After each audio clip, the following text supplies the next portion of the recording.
आरो सानसे समाव बिदि जागोन जाय पुलिसफोरा जाय आसाम पुलिसफोरा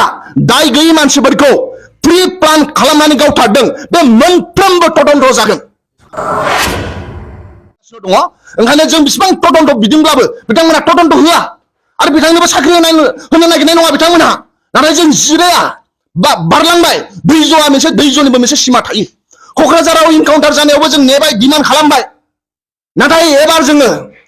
बे बाक्सानि जुदि बे डिम्बेश्वर मोसाहारि गोथै सेलेरा जुदि ओंखारोब्ला जों एबार जिराया जोंनो नांगोन न्याय आरो सानसे समाव बिदि जागोन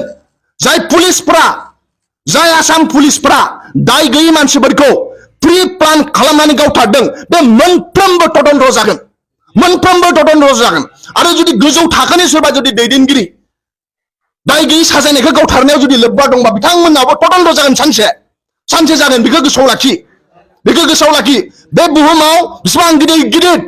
बिथांमोनाबो सबबो साजा मोनजोबदों इसोर दङ बिथांजों इसोर दङ सासे बिमा जानानै बे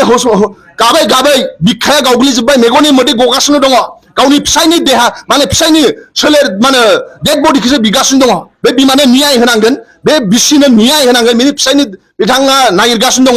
दा दिनै मा होनो दिनै 10ता बाजिनि खोथा बुंदोंमोन दाथ' 12ता जालांबाय दासिमबो गैया दाखालिनिफ्रायनो बिथांमोना बाव मोनसे हटेलाव दंगासिनो दङ आरो बिसोर नेबावबाय थागोन ओंखायनो जोंहा फुरा डाउट दङ आसाम पुलिसनाव आरो आसाम पुलिसनि उदालगुरि डिस्ट्रिक्टनि बे आसाम पुलिसनाव जोंहा डाउट दङ ओंखायनो बेखौ जुदि बिथाङा सासे बिमाया बिदों बिसिया बिदों बेखौ न्याय होनो नांगौ आरो नङाबा जुदि फैबाय थानाय समाव जुदि माबा मोनसे एक्सिडेन्ट जायोब्ला आसाम पुलिसा मोनफ्रोमबो दायखौ लाजोबनांगोन रावबो पार्मानेन्ट नङा पलिटिकेला पार्मानेन्ट नङा 5 बोसोरनि थाखायल' फैयो थांगोन बियो पलिटिकेल पावारा फैगोन थांगोन नाथाय हारिया अराय सम थाबाय थानो नांगोन जोंनि राव हारि थुनलाइया अराय सम थाबाय थानो नांगोन नङा होमबा हारिनि जेंनायाव सब गसंफानो नांगोन दा ओंखायनो आं खावलायो बर'नि बिसिबांबो सरकारानो जाथों बे सरकारानो जाथों माहारियारि आफादफोरानो जाथों सासे बिमा सासे बिसि हारसिङैनो गाबै गाबै फबनाय जायगायाव बिथाङा थांनानै बुंबाय थादों बे आंनि फिसायसो होननानै बेयाव जुदि रावबो गसंफायाब्ला सरकारा जुदि गसंफायाब्ला बे अयनाय जागोन आरो ओंखायनो जोंनि हारियाव मानो जोंनि हारिनि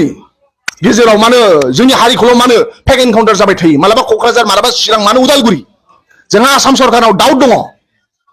दङ जोंहा आसाम सरकाराव जोङो बिमा बाथुलनि नोजोरै नायदों नामा जोंहा डाउट दङ ओंखायनो बेबायदि हारि अलखद समाव आं सानो पार्टि सुर्ति आफाद साफादखौ बाद दोन सासे बिमाजों गसंफा बर' हारिया ज' जा सासे बिमानि मेगननि मोदै गोरबो गावस्रानाय बिथांजों जों सबबो गसंफानो नांगौ पार्टि सुर्ति आफाद साफाद बे सब बाद दोन